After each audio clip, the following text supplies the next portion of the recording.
안녕하십니까. MKS 국가옹비전략연구소 사무총장님이 유튜브 촬영을 시작하겠습니다. 질문을 먼저 드리겠습니다. 네. 이 여성이 질문한다 그러니까 갑자기 막 긴장이 되면서 손에 땀이 나네. 질문 드리겠습니다. 현재 하시는 일은 무엇이죠? 네, 현재는 우리 MKS 국가웅비전략연구소에서 사무총장으로서 민계식 회장님을 보좌하고 있고, 제가 이제 일종의 투잡이나 마찬가지인데요. 원래 일은 험프리 기지에 있는 어떤 주한미군 무슨 부대에서 통역 및 연락관 일을 오래도록 현재 이제 17년 해왔습니다. 통역관으로 일하시는데 그럼 원래 대학을 영문학을 전공을 하셨나요? 아니요, 저는 육군사관학교에서 불어를 전공했는데 뜻하지 않게 영어를 접하게 돼가지고 이제 영어권에서 이제 생활을 하는 거나 마찬가지죠. 예, 제대를 일찍 해가지고 이제 이런 뭐 고생도 많이 했지만 어쨌거나 현재는 이 일을 하고 있습니다. 육사를 나오셨으니까 어쩌면 당연한 일인데 그 우파 활동을 하게 된 특별한 계기가 있으신가요? 저는 뭐 특별한 계기라기보다도 2016년 11월 달에 박근혜 대통령님 그 탄핵과 관련해 가지고 서울역에 많은 사람들이 운집해 가지고 집회를 했다고 그 얘기를 이제 교회에서 들었어요. 그래 가지고 나도 가봐야 되겠다 이런 생각을 하고 이제 간다 했는데 가게 된 게 이제 대한문을 가게 됐죠. 서울역에서 대한문으로 이제 그 집회가 이동을 해 가지고 그래서 이제 대한문에 가서 집회에 참여를 하면서 또 그 이후에 육군사관학교 총구국동지회가 결성되었습니다. 그래서 거기서 이제 또 정책국장으로서 참모 역할을 하다가 이 또 집회하는 거를 이제 배워가지고 광화문 교보문고 앞에서 집회를 제가 자유대연합 이름으로 이상진 박사님하고 집회를 한 3년 가까이 이렇게 주최자로서 집회 통합을 위한 노력을 계속 했고 이제 통합의 노력이 벌써 2019년인가요? 그 광복절 집회 때 그 불법으로 이렇게 규정되고 또 뭐 코로나 검사 막 강제로 받으라고 이렇게 오면서 집회가 불허가 되었기 때문에 더 이상 집회를 하지 못하고 있던 차에 또 민계식 회장님께서 훌륭한 일을 하신다고 좀 같이 하자고 하셔서 제가 민계식 회장님의 나라 바로 세우기 운동에 이렇게 투신하게 되었습니다. 그래서 지금까지 오게 되었죠. 그러면 최태선 MKS 국가옹비전략연구소 사무총장님께서 진단하시는 우리나라 상황은 어떻다고 보십니까? 현재 상황은 제가 지금 55년생인데요.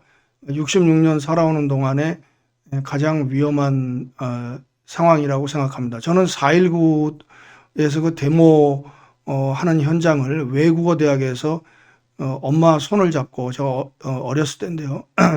그 학생들이 죽는 것을 제가 직접 눈으로 보았습니다.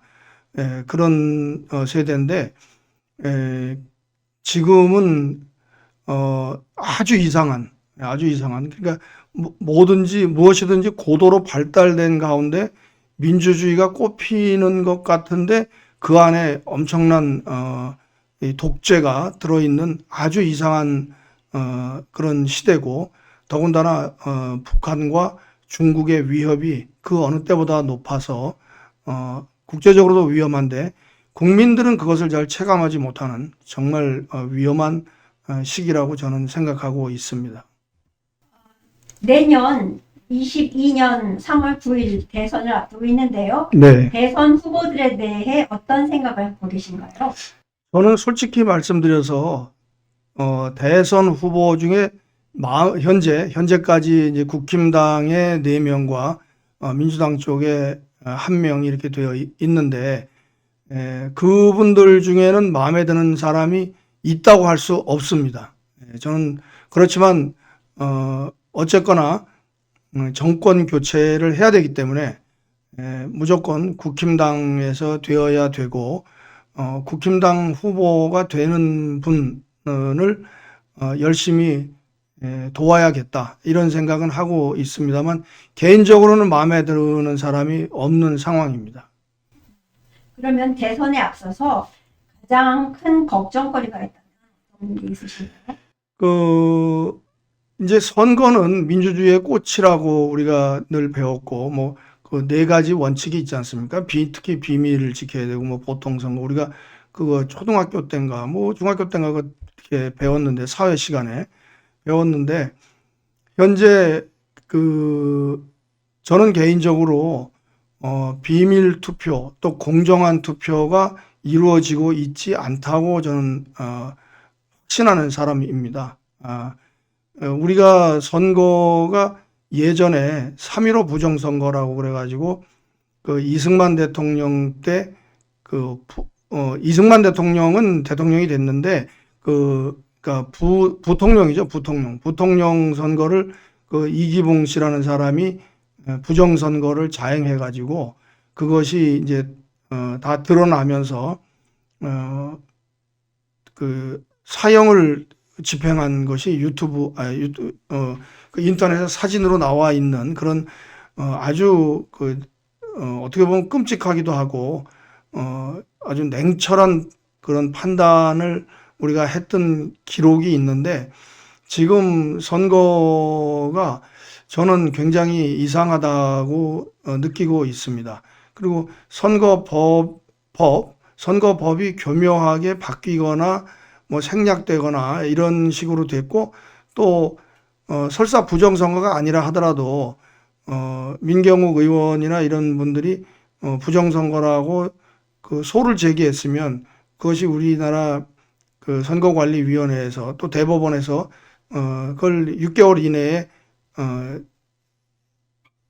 재판을 열어가지고 확인을 했어야 되는데 그것을 진행하지 않은 것은 이거는 아주 큰 하자가 있는 상황이라고 보고 그런 것을 국민들이 잘 인식하지 못하고 또는 뭐 인식해도 아예 뭐 제대로 되겠지 뭐 그 정도는 아니겠지 이렇게 안일하게 넘어가는 이런 상황 또 그것을 교묘하게 악용하려는 그런 세력 이런 것들이 혼재돼 가지고 저는 선거가 공정하게 이루어져 가지고 그 공정한 결과로 어떤 선택이 된다면 그것은 우리가 따라야 됩니다. 따라야 되는데 선거가 공정하지 못하다고 느끼는데 어쩔 수 없이 따라야 된다면 이것은 민주주의의 위기고 민주주의를 가장한 사악한 이건 무슨 주의라고 해야 될지 모르겠어요.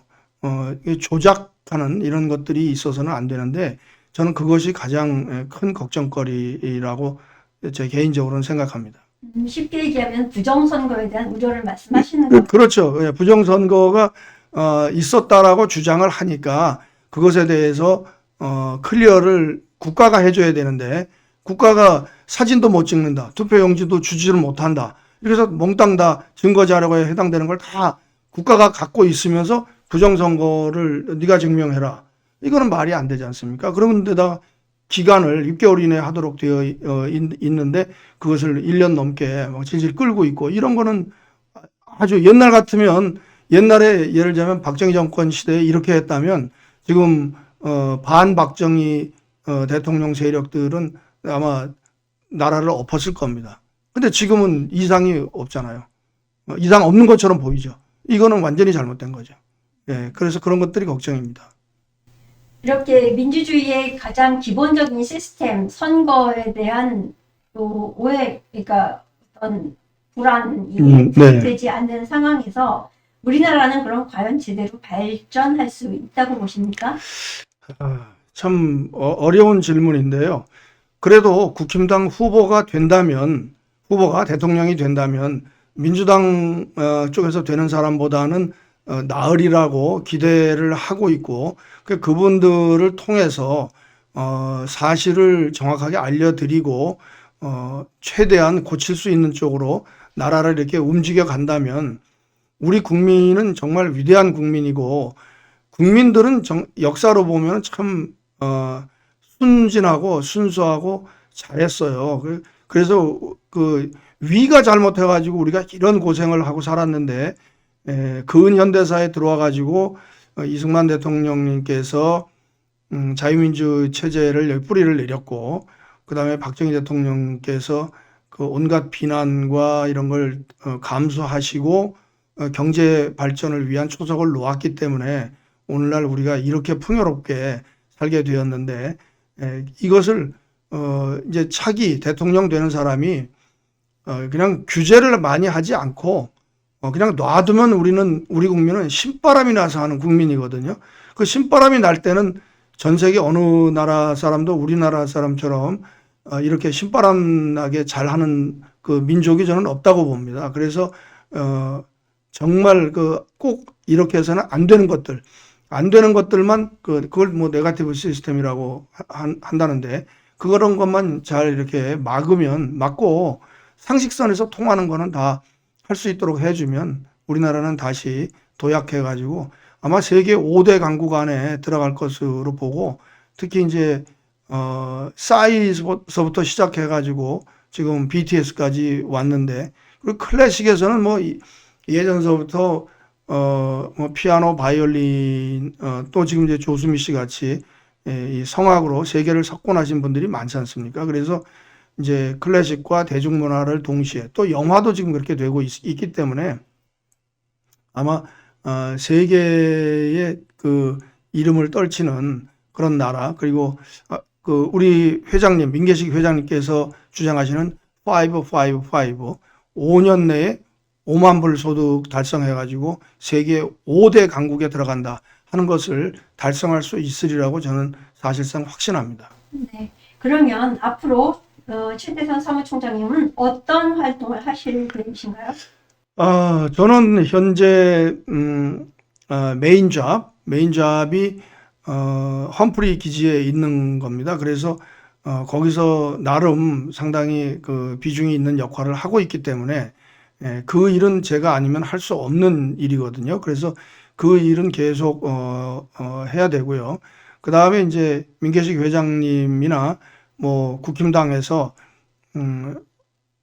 후보가 어떤 기능이 필요하다라고 한다면 그것을 민계식 회장님을 통해서 도와드리고자 그런 일종의 자원봉사를 할 그런 각오를 갖고 있습니다. 그것이 뭐 쓰여질지 안 쓰여질지는 모르겠는데, 그래도 좀 필요하다고 하면은 특히 뭐 주한미군이라든가 또 영어 문제라든가 뭐 국방, 뭐 안보 이런 쪽에서는 제가 한 역할을 담당할 수 있지 않을까 이렇게 생각은 하고, 우리 회장님을 잘 보좌해서 나라 바로 세우는데 일조를 할 그런 각오입니다.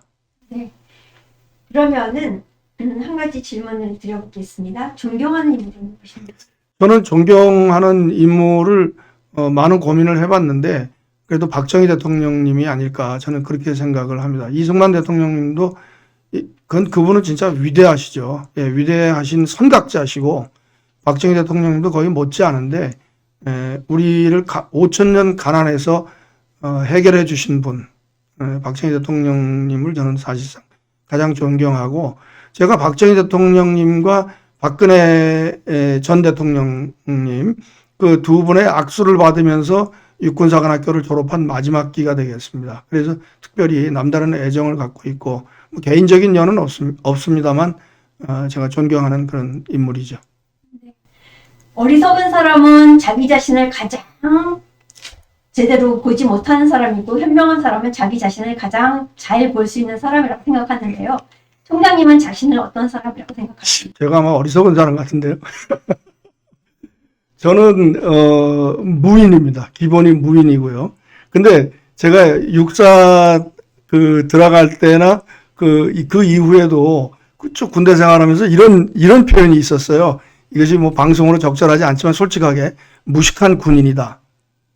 이런 표현이 있었거든요. 무식한 군인. 그래서 저는 무식한 군인이 되지 않으려고 무한히 노력을 했습니다. 그래서 군인의 특성은 딱딱하잖아요. 그래서 딱딱한 것이 아닌 특성을 가져야 되겠다 해가지고 이제 많은 노력을 했고, 그 다음에 무식하다는 소리 안 듣기 위해서 자팍다식으로 그냥 마구잡이 막 이렇게 그런 공부, 상식, 하여간 호기심이 많아가지고 어떤 현상을 보면 반드시 해결하고, 이런 노력을 했고, 또 제가 개인적인 일로 중령에서 전역을 하게 되었습니다.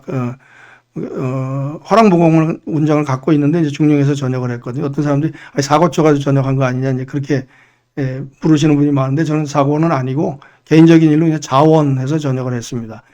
무공원장을 갖고 있는 동기가 이제 흔치 않은데 제가 화랑무공원장 갖고 있고요.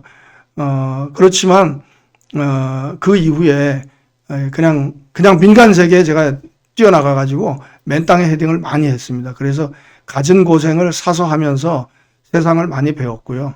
그러니까 무식하지 않은 군인이 되려고 노력했고 세상 물정 모르는 군인, 특히 계급이 올라갈수록 세상 물정을 잘 모르시거든요.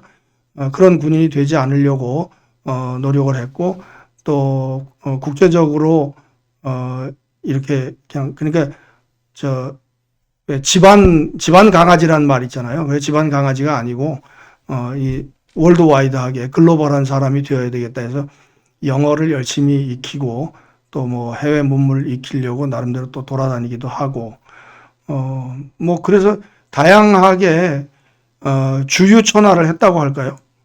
다양하게 제가 그냥 능력 닿는 한 그렇게 했고 지금 또 뭐 주한미군에서 너 같은 사람이 필요하다 해가지고 지금 17년 일을 하고 있으니까 나름대로 그냥 제 역할을 군인적 특성과 또 민간인적 특성 또 뭐 기업에서 대기업에서 경영을 했다든가 그래서 창의적인 어떤 발상을 한다든가 그다음에 강인하지만 뭐 유연하다든가 또 뭐 사람이나 세상 돌아가는 물정을 안 되든가 이제 그런 사람 그렇지만 저는 근본이 무인입니다. 저는 무인을 좋아하고요.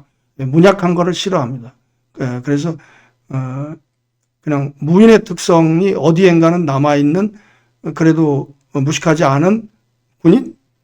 뭐 그런 게 저라고 저는 생각을 하는데 아마 제가 어리석은 사람이 아닐까 생각을 해봅니다. 네. 지금 성남 그 대장동 화천대유 네. 게이트와 관련해서 네. 스카이 서울대 연대 고대 위에 화천대가 네. 있다. 맞아요. 그런 있는데요. 화천대유. 예. 예. 그 스카이보다 한때 육사가 더 잘 나가던 시절이 있었지 않습니까? 네. 그 생도 시절에 재미있는 에피소드가 있었을 것 같은데요. 저는 생도 때 제가 응원단장을 2년 했거든요. 그래서 77년, 78년도 삼군사관학교 체육대회 때 제가 응원단장으로 지금 디자인 플라자라고 되어 있죠. 동대문에. 거기에, 그때 잠실운동장이 없었습니다. 잠실운동장이 없을 때인데 거기가 가장 큰 운동장인데 거기 이제 무대에서 응원단장으로 활동을 했고, 그러다 보니까 이제 그 여학생들의 그 어떤 뭐 러브콜은 아니고 좌우지간 뭐 편지 레터, 팬레터 비슷한 걸 뭐 박스로 이렇게 많이 받았는데 그 중에서 좋은 분이 굉장히 많았던 것 같은데 2년은 안 되었습니다. 그래서 늘 그분들은 지금 어떻게 살고 있을까 하는 그 궁금한 그런 생각을 갖고 그냥 추억으로만 갖고 있죠. 응원단장을 하셨으면 춤을 잘 추실 것 같은데요. 저 춤 잘 춥니다. 아, 네, 저희 세대에서는 저 정도 추는 사람이 흔치 않죠. 아주 귀합니다. 예, 제가 너무 보고 싶은데 한번 보여주실 수 있으세요? 제가 우리 맹세 실장님이 이제 요구하시고 여기 유튜브에 나오면 그 밑에 댓글에 좀 달리면 제가 언제 한번 보여드리도록 하겠습니다. 근데 이제 그 춤에 대해서는 제가 일가견이 있기 때문에 그 춤 강의를 한 15분 하고 해야 돼요. 예, 춤이란 무엇인가에 대해서 제가 나름대로 철학을 갖고 있습니다. 그래서 한번 그 중에 한 가지, 뭐 여러 가지가 있지만 그 중에 한 가지를 이제 보여드릴 수 있겠습니다. 그러면은 네. 사무총장님의 춤은 저희가 2탄에서 기대하겠습니다. 큰일 났네. 괜히 코낀 것 같은데요. 네. 매즈말 인사말 해주시고 마치도록 하겠습니다. 네. 이렇게 우파 활동을 쭉 하다 보니까 이제 아쉬움도 있고 후회되는 것도 있고 막 이제 그런데 아쉬운 거는 이거예요. 저희 육군사관학교 나와가지고 군대 생활하면서 제가 데모 진압하는 것은 사실 배웠어요. 그리고 연습도 하고. 근데 데모하는 방법을 육사에서는 안 가르쳐 주더라고요. 그래서 이 바닥에 나와가지고 데모를 해야 되겠는데 어떻게 하는지 몰라가지고 그거 배우는데 한 2년 걸렸습니다. 그래가지고 이제 데모꾼이 됐죠. 그게 이제 우리나라 법에 맞춘 데모를 말하는 겁니다. 이게 위법이나 탈법이 아니고, 예, 그러다 보니까, 이제 데모꾼이 돼가지고, 한참 활동을 하고 있는데 어떤 미군 친구가 저에게, 야, 너 지금 하고 있는 게 뭔 줄 아냐? 그래서, 우리는 한미동맹과 자유민주주의를 지키기 위해서 열심히 목소리를 높이고 있다. 그랬더니 그 미군이 하는 말이, you are partisan 그러더라고요. 파르티산이 뭔가요? 빨치산입니다. 빨치산. 그러니까 반정부 활동을 하면은 파르티산, 빨치산이 되는 거예요. 그래서 제가 그때 망치로 한 대 얻어맞은 것처럼, 내가 빨치산인가? 이런 생각을 하게 됐는데, 이제 그만큼 그 나라가, 정상적이지 않다고 이제 생각했기 때문에 그 저의 신념을 표출하는 방법으로, 그렇게 하게 되었습니다. 근데 이제 우리 우파 분들이 열정적인 분들이 굉장히 많고 그러시는데 이제 소리 지르는 것도 뭐 좋겠지만 좀 더 차분하고 좀 더 냉철하게 그리고 좀 더 체계적이고 과학적이고 꼼꼼하게 따져가지고 이렇게 들어가는 그런 활동으로 이제 바꾸어서 나라가 이제 저들이 하는 게 굉장히 평온하거든요. 좌파들의 움직임은 아주 평온합니다. 겉으로는 표시가 안 나거든요. 표시가 안 나는데 분명히 지금 시스템이 바뀌고 있지 않습니까? 우리도 이제 거기에 대응을 해야 된다라고 생각하는데 소리를 지르는 것 가지고 우리는 사실상 멋지게 해내긴 했지만 결과를 이루어내지 못했거든요. 약간은 얻었죠. 그래서 이제는 좀 그걸 시스템을 바꿔가지고 아주 체계적이고 치밀하고 끈질기게 이렇게 활동을 해야 되고 특히 제가 아쉬운 것은 이제 과거에 가진 자, 있는 자, 배운 자, 높은 직위에 있었던 자 이분들도 과감히 겸허하게 나서는 것이 필요하고 또 그냥 소위 말하는 민초분들은 이제 매너를 좀 세련되게 가짐으로써 지금 이제 30대 이하 세대들이 혐오감을 갖지 않도록 이렇게 하는 것이 중요하다. 그래서 그런 것들을 좀 우리 우파가 한다면 국민들의 호응이 좀 있고 그 호응을 담아서 그것이 뭐 현재 한 10% 된다 하더라고요. 저 태극기 그런를 중심으로 한 그런 우파들이 그 10%가 국힘당 후보를 딱 일심으로 지지한다면 우리가 정권 교체를 이룰 수 있지 않을까 하는 것이 이제 저의 당부이면서 소망이면서 뭐 그런 느낌이죠. 그래서 오늘 이제 졸지에 이 촬영을 이제 하게 됐는데 다음 기회에 또 여러분하고 만나서 여러분들 호응이 없으면 이제 나올 필요 없는 거죠. 괜히 뭐 시간 낭비하고 할 필요 없으니까요. 그래서 호응이 있다면 또 요 다음에 한번 출연해 가지고 부득불 뭐 춤을 한번 보여드려야 되지 않을까 그런 생각을 해봅니다. 여러분 오늘 두서없는 이야기 들어주셔서 감사합니다. 기대가 많이 됩니다. 기대하시면 안 되는데. 네. 즐거운 반응 보여주시기 바라고요. 마지막으로 부탁 하나 드리겠습니다. 네. MKS 국가옹비전략연구소의 캐치프레이즈를 한번 외치고 끝내도록 네, 하겠습니다. 그걸 먼저 한번 외쳐주세요. Make Korea Korea strong. strong. Make Korea strong. 예, 감사합니다.